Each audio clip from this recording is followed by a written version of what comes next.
Hey everybody, I'm Michael Hall. And I'm Robert Wolf, and you're watching Innovation Coffee, where the coffee's hot and the innovation is hotter. Today is December 14th. Am I right on that date? December 14th? Yes, already, Already. right? Wow. Yes. And today we are joined by Microsoft's very own senior software engineer, Kunal Pathak, who's going to be talking to us about .NET optimization on ARM. Today's should be an exciting episode. He brought a nice presentation for us. We have some questions ready for him. We hopefully will get some questions from the audience. But before we dive into this segment and meet Kunal, Michael, did we want to talk about last week's episode real quick? You want to give us a little bit Yeah, of a last recap? week was another really awesome, really technical episode. We had Konstantinos from Vector Camp on, who was talking about how they optimize software for ARM intrinsic. So he talked quite a bit about using like Neon and SVE and SVE2 and their process for optimizing third-party code. They talked about a project that they're working on called Vector Scan, which is a super optimized like regular expression library, and kind of got a look at their process for that and how they went about it. So sticking on the same theme, we're going to be talking again about using ARM intrinsics to optimize code, but this time for the .NET runtime itself. So it's going to benefit anybody who's writing .NET code in like C# or something like that automatically. And this really came about because of a member of our community. We had Neon Sunset in our Discord community, who watched a previous episode of Innovation Coffee, where we had somebody from Azul Systems on talking about the work that they were doing optimizing the Java JDK to use ARM intrinsics.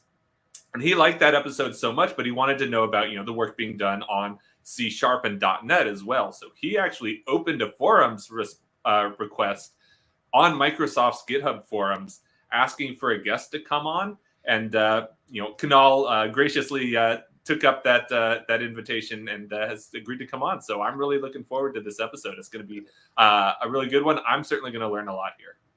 That's awesome that happened, and I guess I want to maybe let everyone else know who's watching. Apparently, if you want to see someone on this show, all you have to do is let us know.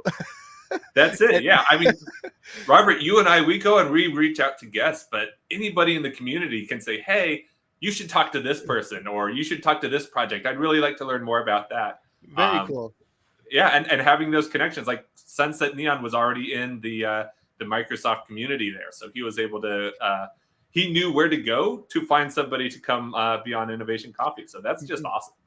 And so that should be our segue into liking and subscribing to this channel. So if you like this video going forward, of course, make sure you smash that like button. And if you enjoy videos and or content like this, make sure you subscribe to the channel, because we do go live every single Thursday at 5 p.m. UTC with Innovation Coffee, interviewing guests and talking about, I want to say, bleeding edge or interesting ARM topics. So what do you say we bring in Kunal now? I think this is a great time to bring him in. Yeah. Okay. Mr. Kunal Pathak, welcome to Innovation Coffee. How are you doing today, sir?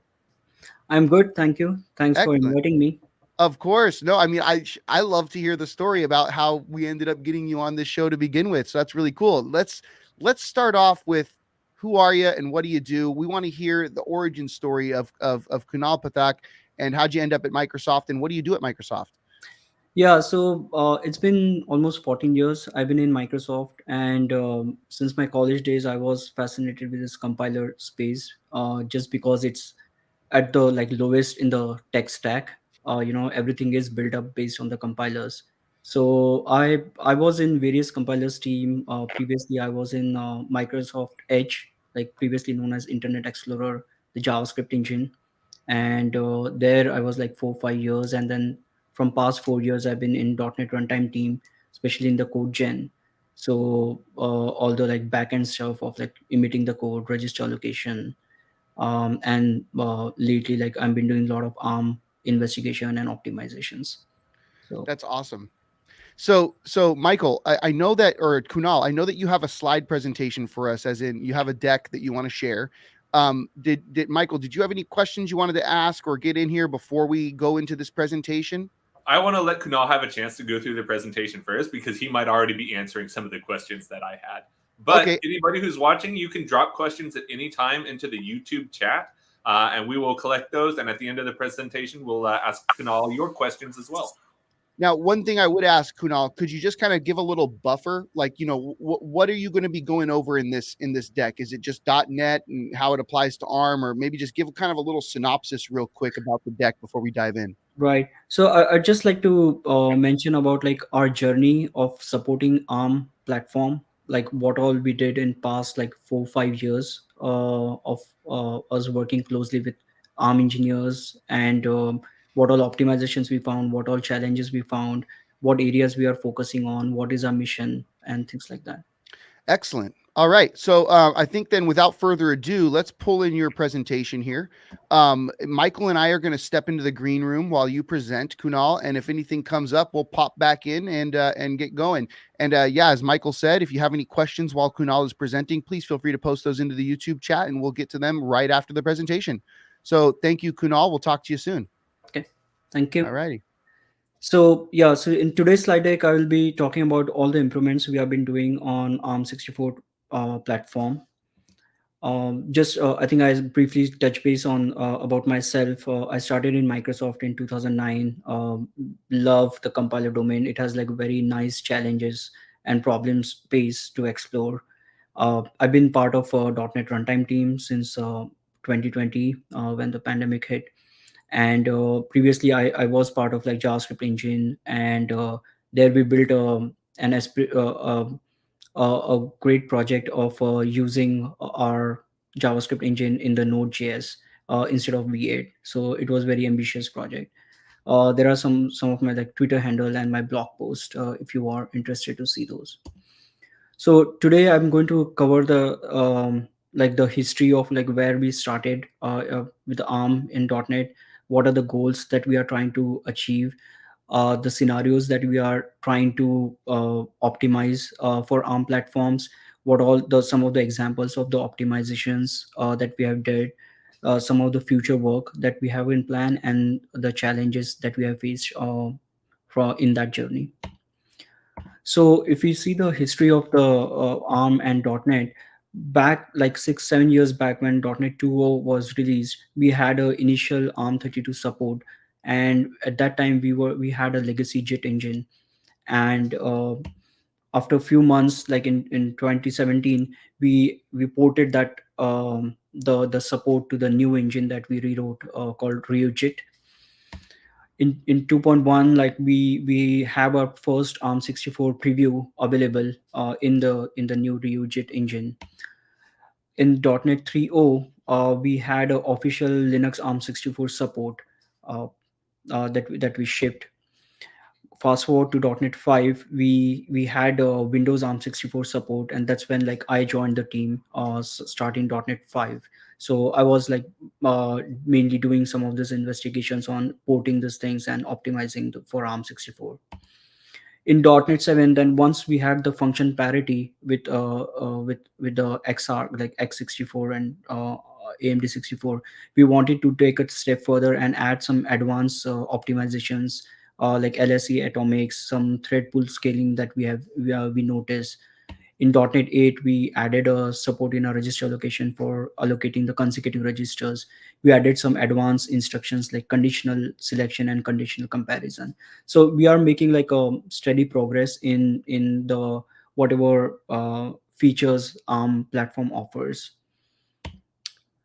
So the goal, like the way we do this is like when we look at the performance, like try to see if the code quality is like on par, similar to x64.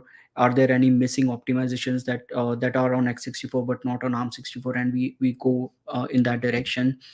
We usually try to compare the code that we generate with MSVC, which is the Microsoft's C++ compiler, or with Clang on, and then like see if there are any pitfalls and some of the things that we are lagging behind.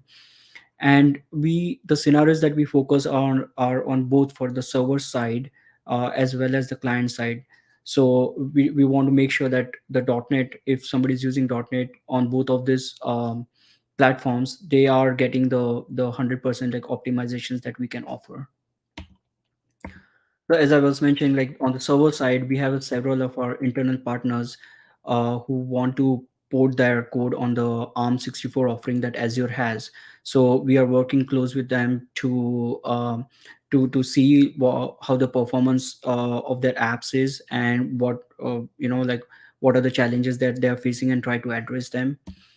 And the client side, we have like couple of apps like paint.net is a UI app that can be run on the laptop.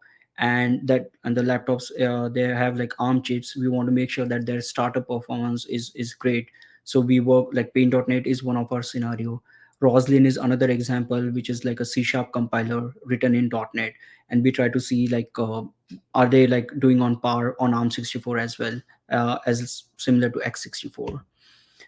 And of course, like there are benchmarks that we track on, to make incremental changes and see how it affects these benchmarks. One of is the Tech Empower, which is more like comparing the various web frameworks among multiple runtimes.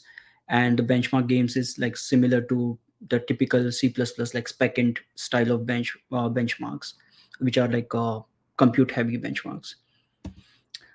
These are like some of the just a screenshot of the dashboard that we have to track this performance, and these are like a old screenshot, so that's why it just go up to May 2023. But we do compare like how Ampere, which is like our ARM64 machine, is comparing against the Intel Linux x64 machine. And if there is any lag, what should we do to bridge that gap? This is again like the screenshots of paint.net startup scenario, where we start the app and measure like how much time it took to load the app. This is from the Roslyn execution time, like what it takes to compile a hello world program using Roslyn compiler on x64 versus ARM64, and then see where are the gaps. This is another benchmark like ml.net, which is a machine learning offering of .net. And we have a scenario of like learning and then modeling, and then see how ARM64 compare like performs in that space. These are the hardwares that we use. Of course, like everyone is aware, like Microsoft just revealed the new Cobalt hardware. So we do test some of our scenarios on the Cobalt machines. We also have Ampere Ultra machines where we test our server scenarios. We also have like Apple M1 and M2 machines. I haven't written M3 here because we haven't yet, like we don't have that in our pool yet for the development. So, but M3 it will come soon. But these are like main hardware that we focus on. We also have some Microsoft Surface laptops that we measure our performance on, but essentially like these are the three main things where we focus our performance. So just going through the optimizations, like what are some of the examples of optimizations things that we are doing. So we have exposed some of the intrinsics through our .NET libraries in this system runtime intrinsic namespace. And we basically let user write their code in terms of vector 64 and vector 128. um, we also have uh, we also have exposed bunch of hardware intrinsics through these APIs. So if somebody is like want to write a efficient code, they can use those APIs to actually to just write to make us generate the instruction that they are specifically interested in. So and then when all these APIs are written, we then go back to the .NET libraries and see where we can consume those APIs, which can make the .NET libraries code better. So like if you're doing like a string comparison, there we can use this intrinsic APIs. We can, if you are doing like some encoding, decoding, you can use this APIs, and that optimizes the performance of those scenarios. Lately, we added this vector table lookup APIs, which basically just do a lookup in the vector table. And here you can see the example, like on the top there is a C sharp code which calls this vector table lookup, and then on the bottom there is a disassembly which actually uses that TBL instruction, and it needed like consecutive registers for those instructions. So we added this support in last release. Now, some of the code characteristics that like most of us are in the ARM community is aware of, and then we have realized, but just wanted to call out because we have to take this into account when we actually want to optimize the generated code. like there is a drastic difference between risk and CISC architecture in how the instructions are laid out. Like in the risk, which ARM is based on, they have like fixed length encoding, so all the instruction has to fit in 4 bytes. And because of that, like we don't have enough space to encode the immediate values. So whenever we have to come up with a value which is longer than 16-bit, we had to actually have several instructions to just formulate that value before you use that. We can't do like a memory to memory data processing. They have to always stored in the register before actually doing any like arithmetic operations and things like that. um, the constants can, like the constants can't be stored in memory, they have to go by registered. So all these things just like adds the code, the code size, like it just makes the code size bigger for ARM 64 if we compare with x64 equivalent, because of these things. So we wanted to be mindful, like okay, these are the some of the things that we should be coming across, and then we have to make sure that we try to get more optimal code with these shortfalls. So one of this example that I would like to point is back in .NET 5, we were using some of the redundant instructions, and like just reducing those instructions. Like we were looking at the disassembly of each and every method and seeing like where we can see some redundancy, and then like trying to eliminate that redundancy. So in this case, like left is like before our change, and right is after a change, where we eliminated that second adrp add instruction, and that reduced the code size by 15%. So it was like very significant win in the code size. And these things like we noticed just because initially our priority was just to make sure that the .NET is on functional parity same as x64, and then we started looking into this performance gaps and trying to optimize this thing. So this was one of the first thing that showed up and that we improved on. One another thing that we notice is, if you are trying to, as I was mentioning, if you want to come up with addresses, you in x64 you can just have one instruction that populates this address. So if you see on the top side, there is a load of a long address, and we need like three instructions to populate that address. And then there is another similar address that gets populated, except that there is a slight difference in those two addresses, but then we have to execute like three separate instructions to formulate that address.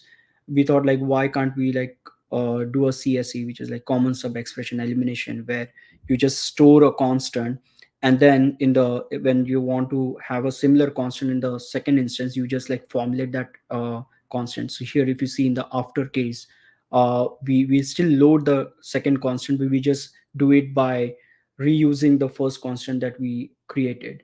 So that helps us eliminate this some of the redundant instructions.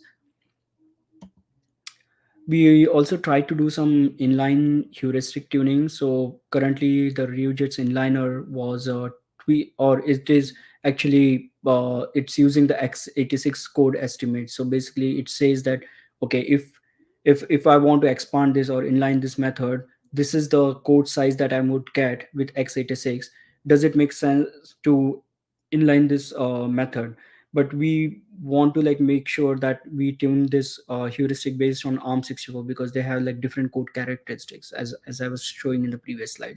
So we tried doing those, we didn't see any like difference in it, but we want to continue exploring in that area.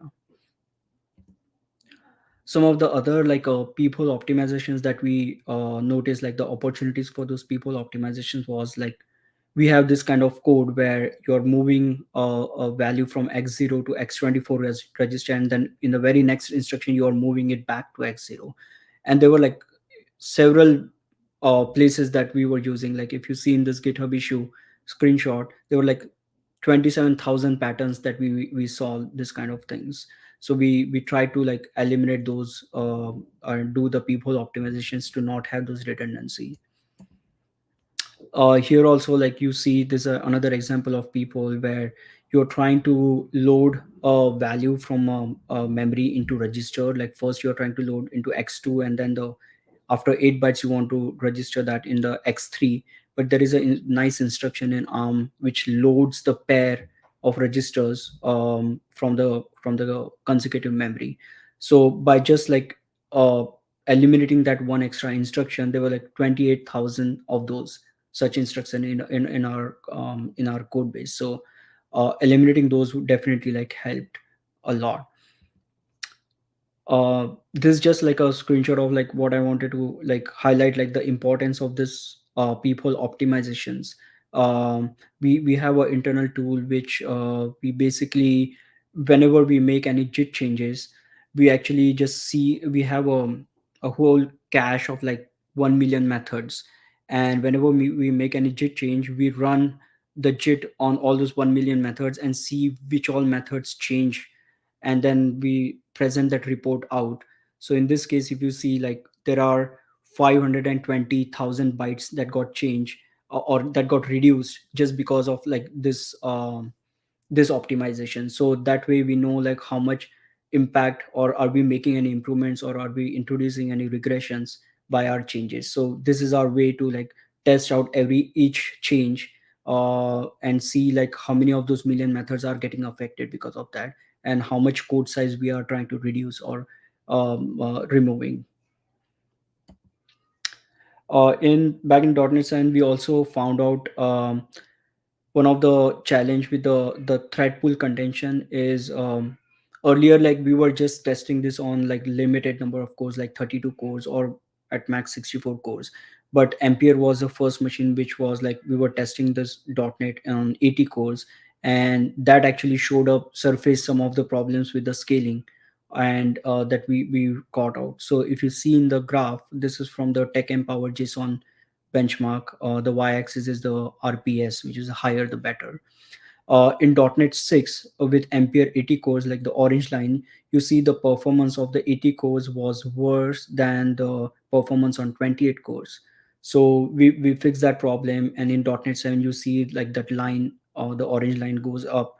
But again, like it doesn't scale to to how the cores are scaled, and we are working on identifying those problems. But at least like we were able to find out that okay, there is some scaling issues that are going. And this is not only just for ARM, like even for x64, if there is like a higher number of cores, it just like we have some like things in the algorithm that we should be doing differently in order to see the scalability properly. We also did a LSE atomics work in past releases. So in JIT, we already like emit the atomic instructions whenever the hardware supports it. But in .NET runtime, we were not using that. And one of the challenge was that our baseline is ARM v8. So we can't basically just generate the LSE atomics, because the LSE atomics was introduced in 8.1. The other challenge was like we were using like the older version of Clang, and that didn't had a flag which can say like like generate the atomic instructions. So what we ended up doing was like we just added some checks in the runtime code itself, and made sure that we use atomics whenever the hardware supports it. And that gave us like very nice like 10 to 20% win on Windows, both on Windows and Linux.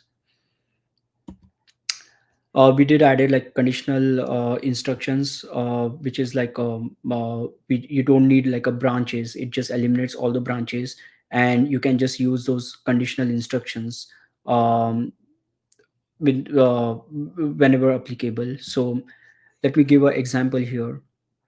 So this is a benchmark which basically, the get options method basically just select one of the two things, like depending on whether use async is like 0 or 1 or true or false. And if you see the table below, if the probability is 50-50, so if the processor doesn't know which of the two branches it might be taken, in .NET 7 it would take like 8.5 nanosecond to execute this benchmark. um, and then if you see the branch misprediction column, you see like there were like a lot of like there are per operation there was one branch misprediction that was happening if you use a branch. But if you see in .NET 8, that's the second row, we just because of using this conditional instructions, the not only the performance it improved by 4x, but also if you see the branch, there was no branch misprediction because it just eliminates all the branches altogether. the last two rows you see, like if the probability is one, basically like if the processor know that a particular branch will always be taken, the performance is of course like great. But then in the real world code, like you would probably like the processor might not know the probability of selecting the branch is like maybe 50-50. So in that case, the conditional instructions we saw like it improved a lot. The performance was very good for those conditional instructions. We also saw some throughput issues. So throughput, as in how much time does our ReoJIT takes to compile a method. And since we are just in time, we want to make sure that we compile a method as quick as possible. What we noticed was just because the code size or the number of instructions generated for ARM64 was more compared to x64, we of course spend more time in generating those instructions. So that was like that's something that we are trying to see like how we can handle those cases. But one of the thing that we noticed was even in register allocation, ARM64 has 64 registers, and versus x86 has 32 registers. So register allocation has to do like this double amount of work in trying to find out like which is the best registers possible. And we identified some of the things that we fix, and that improved the throughput of ARM64 by around 5%. And the right hand side like screenshot shows the throughput difference after we made those changes. So now like regardless of the number of registers, we would still get like similar performance on par with x86. Just some examples of recent improvements that we have done is we are using like SIMD registers for doing the struct copies or memory initialization in the prologue. We are doing loop alignment, and where basically like if we see a loop, and if it is a small loop, we try to align it at an address that is like at a 32 byte address, like align boundary. So that way, like the we have seen the performance improves a lot with that. We are trying to use a better addressing mode for array accesses, because we were not using that like the pre-index addressing modes. So we are started using those addressing modes. There were like several memory barrier instructions that were present which were not needed, so we tried to eliminate those. It showed some great performance improvements. We added like a consecutive register allocation support for supporting this vector table lookup and loading and storing of multiple vectors in a single instruction. So this is like pretty good feature. And the just recently like somebody from ARM did had a PR, and by using these instructions in they optimize the algorithm for encoding, and they see like 50% improvement from what it used to be with the Neon and SIMD. There is just like some of the things that we noticed when we were doing like client side performance investigation, like which I call like a startup analysis, like how slow it is to start an app. And we noticed that during the startup, like many methods get generated, the many methods get jitted, and all that code has to like be flushed in the cache. And then there is a cost to flush that instruction cache to all the processors. So we have seen like that is the like at the top, that shows up in the startup analysis. I'm not sure like what could be done there, but we are trying to ask like Windows operating system guys or ARM on like what can be done there. We have seen like the MSVC, like sometimes it doesn't inline the string compare, which is like fairly common function to use, and that gets inline in x64. So we have opened a issue like, hey, why are we not inlining these things? We also like notice some JIT throughput differences that we are trying to like work on. But we found out all that during startup analysis investigations. Some of the future items. So we are in .NET 9. We are adding SVE and SVE support, and there are like brand new like 1123 instructions that we are going to add. We wrote a tool which basically parses the manual and generates a boilerplate C++ code because it's very hard to like type in each and every zeros and ones into the C++ code. So we are written a tool to do that automatically. So it reduces the developer time basically to implement those instructions. uh, we are working right now in consuming the load and store multiple vectors instructions in our own .NET library methods, like the encode example that I was just talking a minute earlier. We want to use the post index addressing mode in our code gen. We are not using that, so we want to use that. We want to, like, there are some write barriers related thing that are like highly optimized for x64 but are not much for ARM64 in our runtime, so we want to explore that space. Some of the challenges that we have noticed during this development and the investigation was, we didn't find a decent profiling tool on Windows at least. And when I say profiling means uh, like similar to Intel vtune, where you can see the instruction by instruction, like share of the performance impact that the instruction is making. So we didn't see that kind of tool yet. So we are using like perf or perview on Windows, but that's pretty much it. We do know like there are like some problem with the memory barriers that we haven't yet got a chance to explore, which we want to do it soon.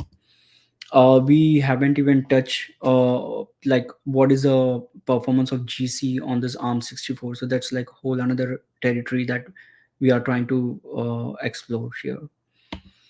And then like one another thing is like we do see like a lot of performance variance on ARM compared to x64, like Intel x64. And we are like, we did identify some of the problems.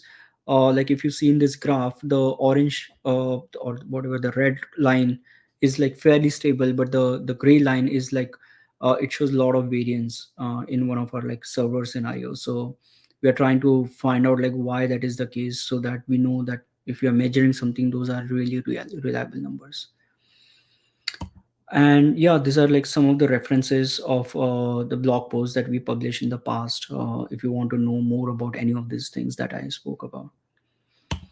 Yeah, thank you.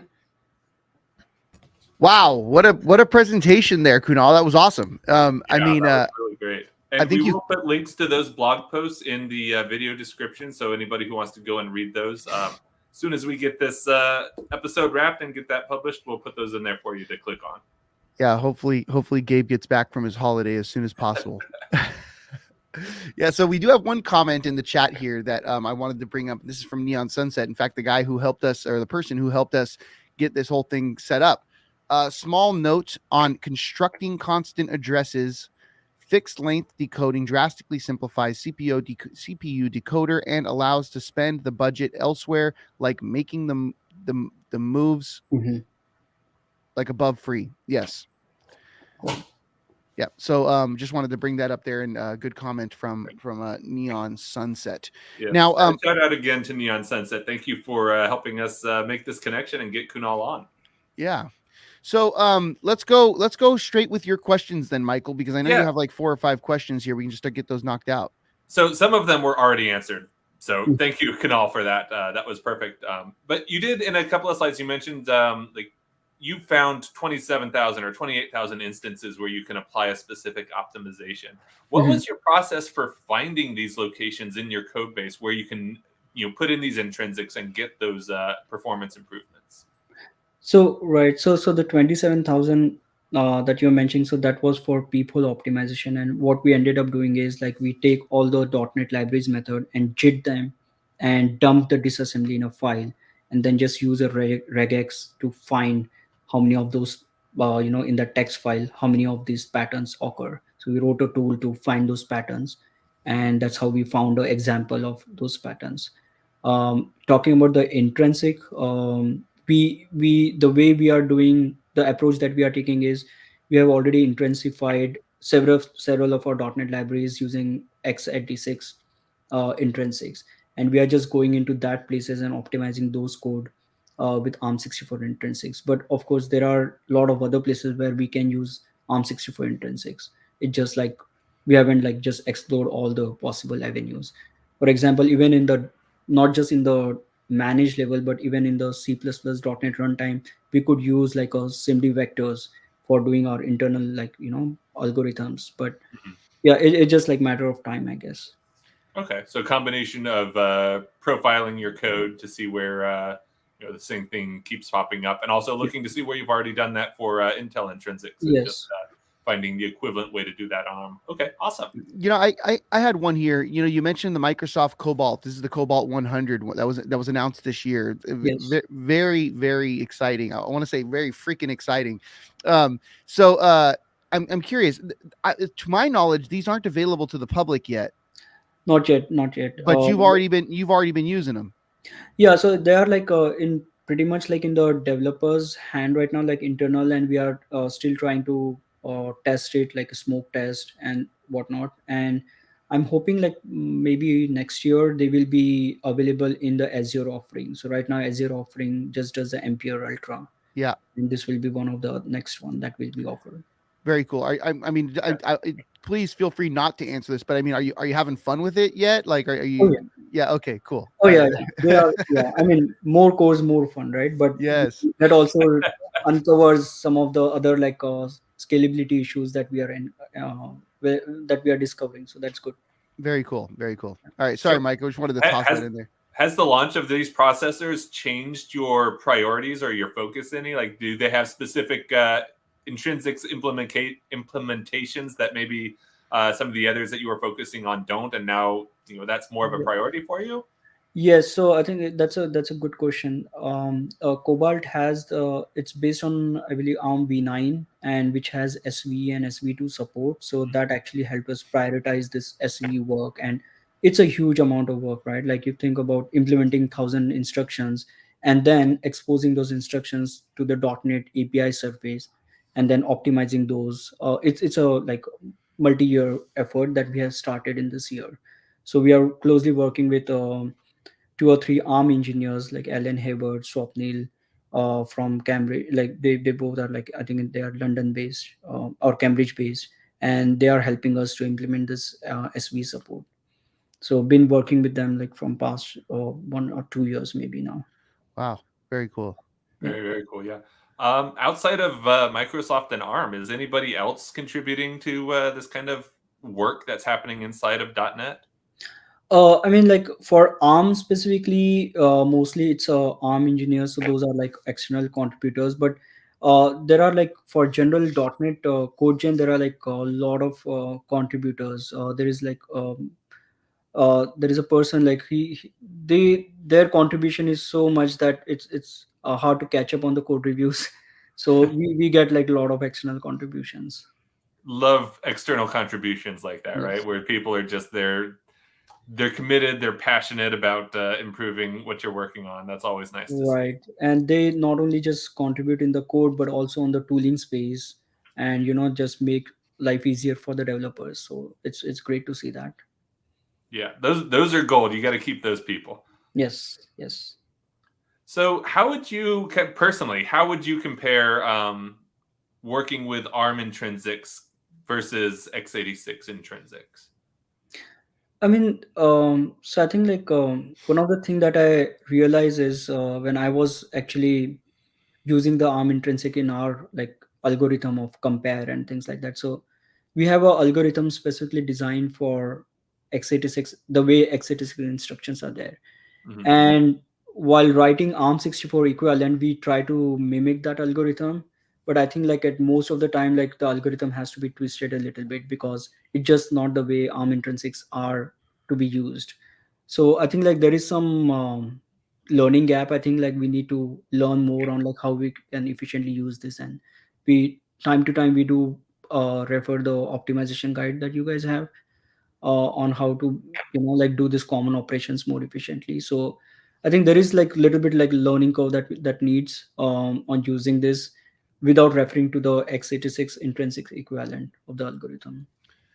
And we have a comment in YouTube here from, and I'm going to try to pronounce this letter here. I think it's Mikhail Petrika. Sorry if I butchered that, but there are also some improvements made to ARM specifically by Samsung in the past. Yeah. I'm maybe you know what this is about, Kunal. Yeah, I think so I think earlier, thanks for bringing that, Mikal.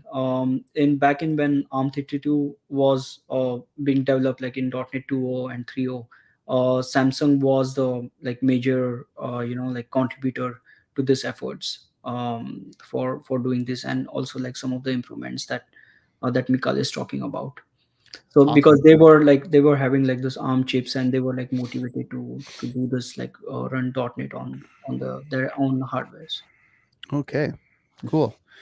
Michael, any more questions from you? I'm looking at your sheet. I'm wondering Yeah, if you missed any. you touched on this a little bit in one of your slides, but I just wanted to find out what's in the works right now that you are excited about, that you think is going to give some big wins for the next release of the .NET runtime. Yeah, blow our minds here, Kunal.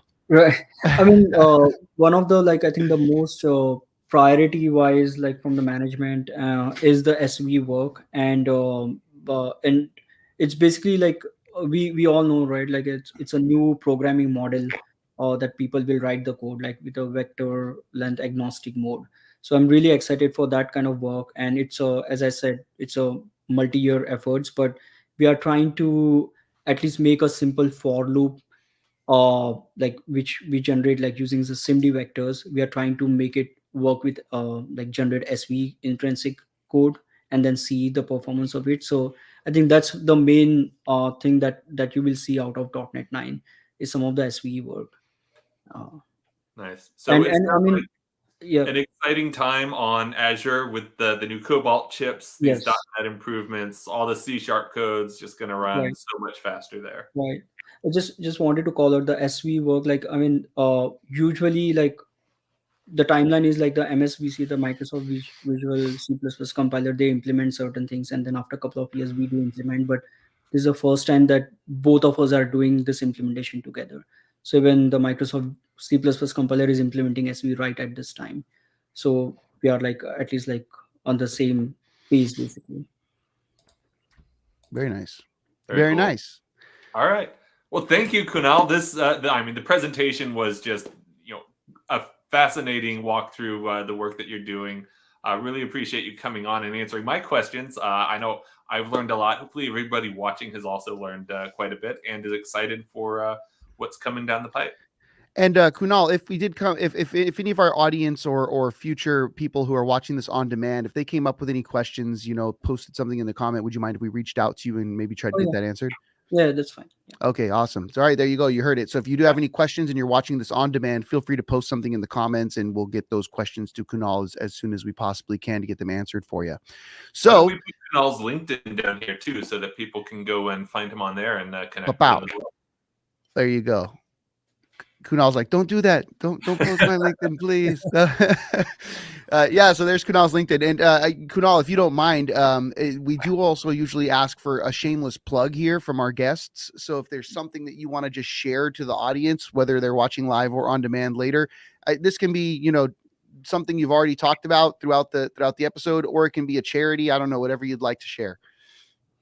Okay, so I don't think I was prepared for this. So I don't think I have anything except like there's one thing like I want to share is today's my mom's birthday, so that's why like I picked this day Hey. for the presentation. So All right, Happy there you birthday, go. Mom. Happy birthday to Kunal's mom. There you yeah. go. Happy birthday.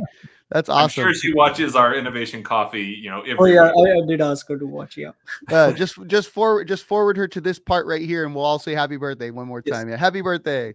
Happy birthday, Mom.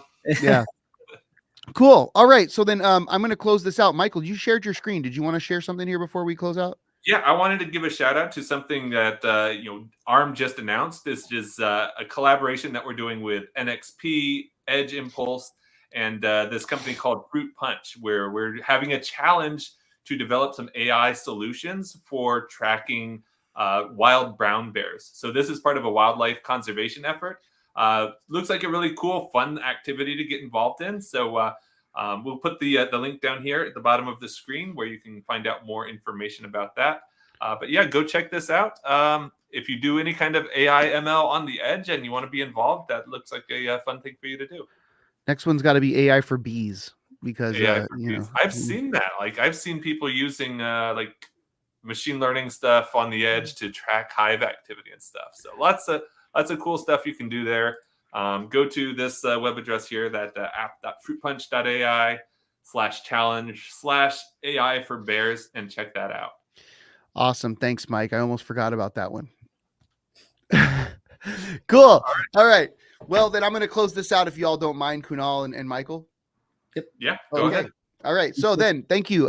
Actually, genuinely, Kunal, on behalf of ARM, of course, Michael and myself, thank you very much for joining us. This has just been great. You could have spent your hour doing a lot of other things. We know your time is very valuable. So we do appreciate you spending it with us. Thank you.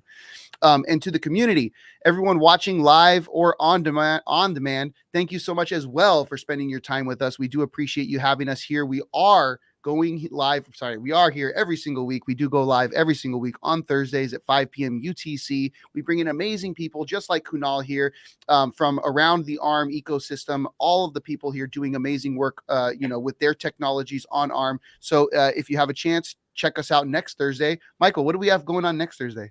Next Thursday, I believe we have Duncan from Red Hat, who's going to be on talking about OpenShift, which is their cloud orchestration platform. And there you go. So that should be another exciting episode. It is going to be on OpenShift. So check us out. It's OpenShift on ARM next Thursday. And for those of you who enjoyed this episode, don't forget to smash that like button. Make sure you subscribe to this channel so that you get reminders. And we look forward to seeing you all next week. And because I don't have a producer today, I'm looking at where my outro thing is. You have a wonderful day, a wonderful week, everyone. Be safe. All right. Take care. Thanks, everyone. Bye. Bye. Bye, Kunal. Take care.